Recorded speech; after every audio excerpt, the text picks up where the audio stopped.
How's it going, guys? I've been asked to make a video about how I farm and basically how I raid for resources. Now, keep in mind this video is going to be about how to keep your trophies up and how to raid effectively. So, with that in mind, the troop composition I usually use here is a little bit more expensive than regular barching might be. I use 42 goblins, 70 archers, 20 giants, 4 wall breakers, usually my heroes, and a couple of potions, or spells, excuse me. So what I'll do, a lot of people have asked me also how I spend my gems, and that this is kind of an answer to their question. What I'll do is I'll boost my spell factory, I'll boost all my barracks, so that'll be 40 gems about to boost those, and then I boost both my heroes. So that's about 70 gems total. Now, using this method, you'll usually make about 2 to 3 million of each resource, and maybe 600 or 6,000 elixir, and it's about 70 gems. So there's a video you can look up also about the breakdown of using your gems on instant upgrades, or boosting your collectors or whatever. This is the best method mathematically uh, to make your resources up using gems. So we'll look at a couple of attacks here. Actually, one other thing I'd like to point out: if you don't have your clan castle outside your house, I should say clan castle outside your base, and you're farming, then you're doing it wrong, because they are 90% of the time going to go straight for your clan castle. Almost all the last 10 attacks that have been done on my base have been people just trying to get trophies or get that quick earnings just from attacking my base. So make sure you have that out there if you have a farming base, and try to keep your resources protected as best you can in the middle.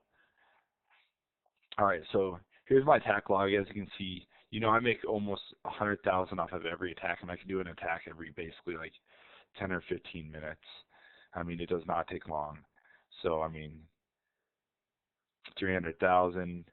This last attack I had was pretty good. We'll check it out. So the first thing you want to do is make sure that there's nothing in their clan castle. So I dropped some troops down here to make sure that there's nothing in their clan castle.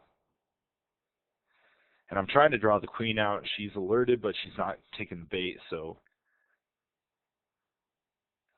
I went up here to the top, and I started dropping my giants in up here.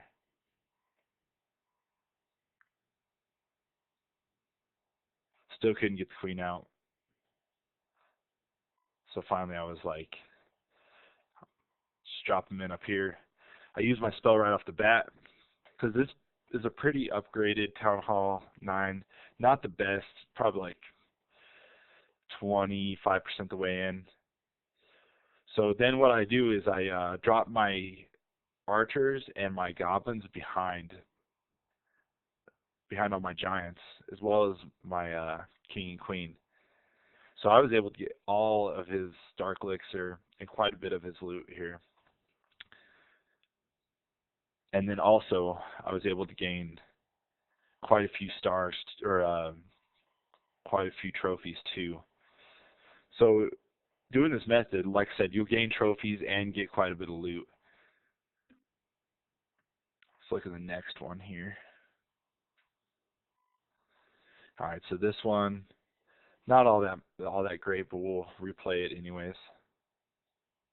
Actually, let's look at this one. 277,000, that's pretty good. And I got 15 trophies off of this.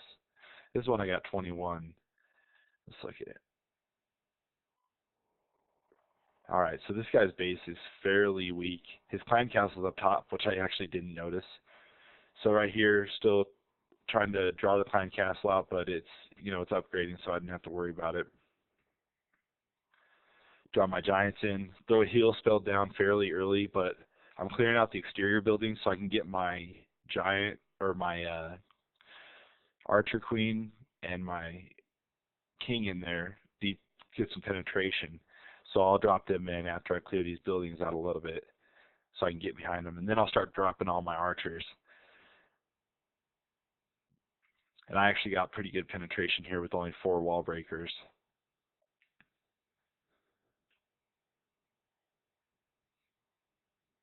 So yeah, it's a good technique.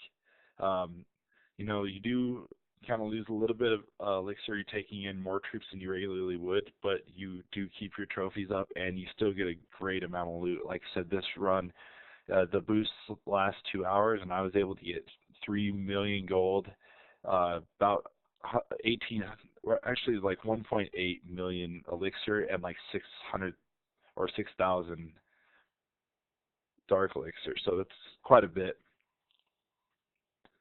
So yeah, if you like this method, let me know. If there's any suggestions you have, feel free to comment below. If you want me to make a different video, please let me know. I hope you liked it.